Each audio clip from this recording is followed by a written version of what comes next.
everyone, my name is Ebony and welcome back to my channel. Think I know you better to forget her. Certain people made for running.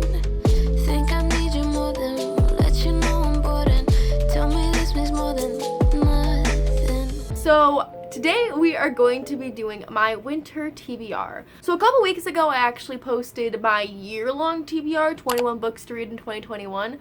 However, that is like for the whole year, and so this TBR video is different because it's just going to be for the season of winter, or at least I hope so. I hope to get to these books in winter. We'll see how that goes. Cross your fingers because I tend to be bad at reading physical books, so we'll see. The majority of this TBR is going to be me trying to finish the series I started during my December Fantasy Challenge. Now, if you don't know, my December Fantasy Challenge was me trying to read as many fantasies as I can in the month of December. I posted a vlog about it. I posted a bunch of TikToks about it. So if you're interested, go check out the vlog and those TikToks. And so during that, I read 8 fantasy books. Most of them, pretty sure all of them, were part of a series. Some of them I really enjoyed and do want to continue the series. I have the sequels to these series on this TBR. So to start things off, in winter I'm hoping to get to the sequels to The Selection by Kiara Cass. This was the first book I read for my December Fantasy Challenge and I really enjoyed it. I was really missing out in 2012 when I didn't read this as a teenager.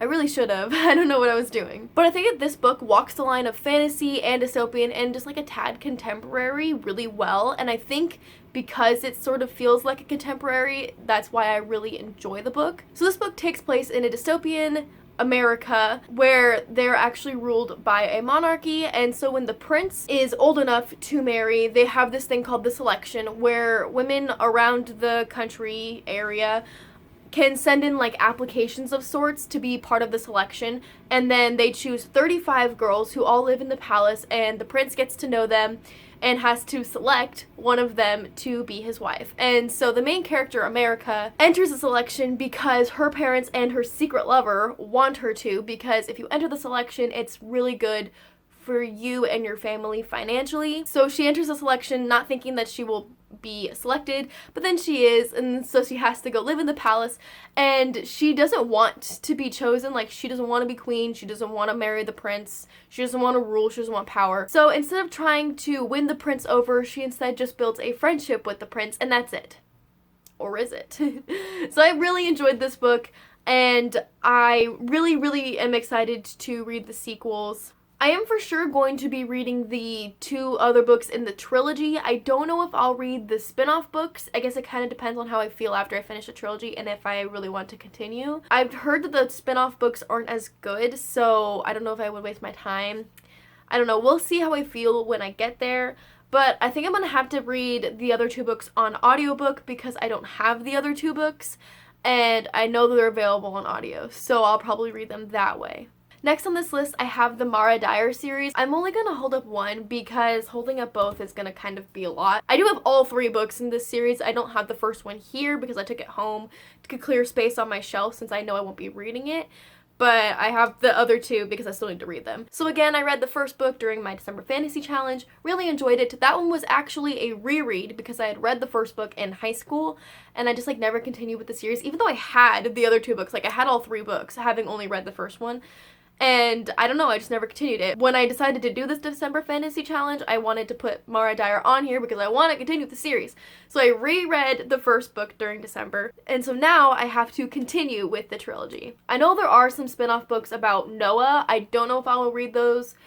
We'll see, I guess. But so this series follows Mara, who was with a few friends when the building collapsed on top of them, and Mara was the only survivor, but she also doesn't remember what happened. And so Mara is definitely an unreliable narrator in that way, and I really enjoy unreliable narrators. And as the book goes on, some really weird, creepy, mystical, magical things start happening around Mara, and so the book is kind of like exploring what's going on. It's definitely a very like spooky, atmospheric, Halloween-y sort of vibe, but I am not waiting for Halloween to read this series because by that time I will have forgotten what happened in the first book again. So I'm going to be reading them in the coming months fairly soon. It's gonna happen. If it doesn't happen, you should yell at me. So yeah, for this one I'm obviously going to be reading it physically because I have the other 2 books, and so I don't need to check them out from anywhere because I own them. Next, we have the Unwind series. This is not Unwind, I believe. Yeah, this is book 4 in the series. I believe that's the last book. So this is another series I started during the December Fantasy Challenge, and it's a similar situation to Mara Dyer, where I had read the first book but never continued the series. So in December, I reread the first book, and now I'm going to continue the series. So this series takes place in a dystopian society where scientists have discovered a way to donate every single part of a person's body, and without killing the person, and this is called being unwound. And so between the ages of 13 and 18, parents can decide to have their kids unwound, and it's sort of like a retroactive abortion. And as you can quite imagine, kids do not want to be unwound, so they run away. And so the first book follows 3 main characters who are all runaways. I'll probably have to get the other 2 books that I don't have from the library because I know I can't get them on audio. Possibly I might get them through ebook. I don't like reading books on ebook, but I might have to if it's my only option. So next on this list I have Where the Forest Meets the Stars by Glendy Vandera. So this book I'm actually currently reading. I'm about halfway through it. It's really good. I'm enjoying it so far. It is also annotated by my friend Lexi, who you guys have seen in videos. There's tabs in there somewhere. Oh, there's a tab. Whoa, would you look at that? So I'm really enjoying this book. It is about a scientist who studies birds, and so she's renting out this cabin in like the middle of nowhere so she can do her study on birds, when one day a little girl wanders up to her and claims that she is an alien and is on Earth until she can see 5 miracles. And so the main character obviously thinks that this girl is just a normal human girl and just has like a really creative imagination. And so she tries to like see if the girl has been reported missing, and nothing comes up out of those searches. And so she kind of gets stuck with this little girl who claims to be an alien. She like kind of grows attached to her. And it's like really cute so far. I'm really enjoying it. I love what's happening. And also like I'm honestly still not sure whether or not this girl is like actually just a human girl or if she's actually an alien. Like, I don't know yet, but I'm really excited to find out and to just continue reading this book because I love reading it. I love reading the annotations that Lexi gave me, and it's just so fun. I'm having such a blast. Next is Another Day by David Levithan. This is the sequel to Everyday. This TBR is essentially just reading sequels. So I read Everyday like when I was in middle school, and I really enjoyed it, and I had no idea that there were sequels. And when I found out and I purchased this book back in, gosh, I don't know, it must have been like 2 years ago now when I bought this. But I reread Everyday in March of last year with the intention of reading this book, and then like I never got around to it, and then I wanted to read it before the end of the year, but I ran out of time. That's why this book is on this TBR, because I need to read the sequel before it gets too long after I read the first one and I forget everything again. So I actually really love this story. It's about a character named A. We actually don't know what gender they are, so they just go by A. But every day they wake up in a different person's body. They don't have their own body, just for one day they live in one person's body, and then the next day they're in someone else's body. There's always within like the general vicinity and always within their age range. For whatever reason, they just wake up in someone else's body every day. A has basically lived their whole life just going about that person's normal day as best they can. I'm sorry if you can hear my roommates talking, they're kind of loud. But one day, A ends up in the body of a boy named Justin, and Justin is dating a girl named Rhiannon. When A is in Justin's body, they sort of start falling for Rhiannon. Obviously, it's kind of hard to have a romance when you don't have a body. And so that obviously causes some issues. I'm not 100% sure if this is the sequel or if Someday is the sequel. So I know that there is like a sequel and there's also a companion novel, and like the companion novel is written from Rhiannon's perspective. I don't remember which one is which. Honestly, the back doesn't really tell me much, so I don't know. So I guess we will find out when I read it. Rhiannon rings like a bell through the night, and wouldn't you love to love her? Alright, the last book on this list is Rainbow High by Alex Sanchez.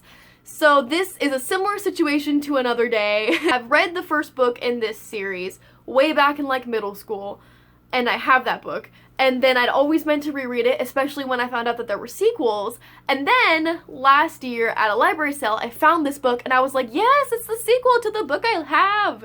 And so I reread the first book, Rainbow Boys. I don't think I said that. I reread the first book, Rainbow Boys, in I think June or July with the intention of reading the sequel, and then I never got to it. Rainbow Boys follows 3 boys who are either gay or bi or questioning. It's sort of just one of those stories of like growing up, learning about your sexual identity, your sexual orientation, just a self-discovery sort of book. And I really liked it as a young teen. When I reread it in June or July, I realized that it was a bit outdated in the way that people were treated, but also I believe that book was written in like 2000 or like 1999 or something. So like I kind of forgive it for its outdatedness. So I don't know when this book was written. It might be a little better in terms of outdated. It was written in 2003, so a little more recent. So we'll see what I think of it when I read it. There is another book in this series as well. It is a trilogy. I don't have the other book, so hopefully I'll try to get the other book soon after I read this book. That way I don't have to reread them both when I go to read the third book, because that's just a lot of rereading that I don't have time for. But that is it for all the books I have on my winter TBR. It honestly is just the season of reading sequels. I just have so many sequels I need to get to. It's honestly ridiculous. But thank you all so much for watching this video. I hope you all enjoyed it. And if you liked it, please make sure you're subscribed down below so you don't miss any future bookish content from me in the coming year. And if you want to follow me on social media, all my links are in the description box down below, as they always are. Thank you all so much for watching, and I will see you in my next video. Bye! All you see is black.